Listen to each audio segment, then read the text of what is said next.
আজকে দেখাবো বাড়িতে বসেই কিভাবে একটি সুন্দর রাউন্ড শেপ এবং বড় চেস্ট তৈরি করতে পারবেন। সো কথা না বাড়িয়ে let's jump into the video.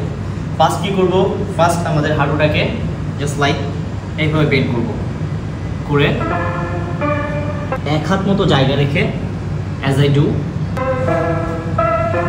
ঠিক এভাবে করে মাথাটাকে সোজা রেখে কন্ট্রোলড ওয়েতে breath in breath out. So যেভাবে দেখালাম আপনাদের ভিডিওতে, এভাবে করে ন্যাচারাল গ্রিপে টোটাল 3 সেট লাগাবেন। পার সেটে 12 রেপুটেশনস। সো আপনাকে পার সেটে 12টা করে মারতে হবে।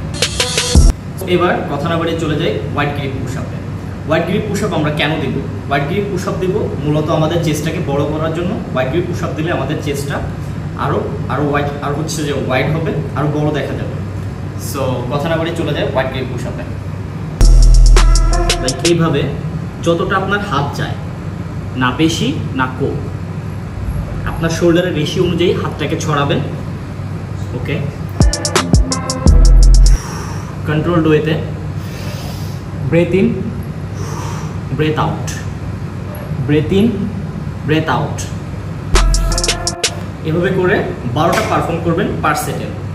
সো ওয়াইড গ্রিপ পুশ আপের জন্য আপনাকে 12টা করে পার সেটে পারফর্ম করতে হবে, ন্যাচারালের জন্য 12টা করে পার সেটে পারফর্ম করতে হবে। তো আপনাদের মাথায় রাখতে হবে যে resting time not more than 1 or 2 minutes.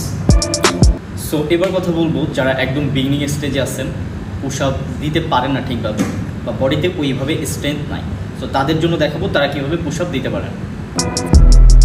Same ওয়েতে হাঁটুটাকে বেন্ড করবেন এভাবে, হাঁটুর উপরে ঠিক আমি যেভাবে দেখাচ্ছি ভিডিওতে ঠিক এইভাবে, এই পোস্টারে এইভাবে দাঁড়াবেন।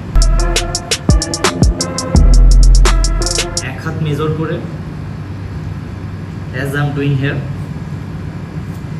ঠিক এভাবে নিয়ে হাঁটুর উপরেই বডিটা থাকবে।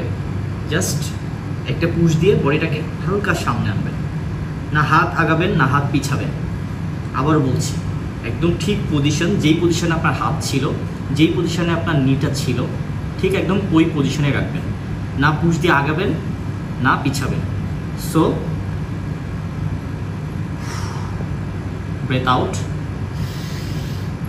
Breadth in breath out, same position. এটা করলে কি হবে, ব্রেথ ইন ব্রেথ আউট করাতে আপনার muscle and mind connection fast grow করবে। Thanks for watching. If you like the video, do share, likes and comments and hit the like button.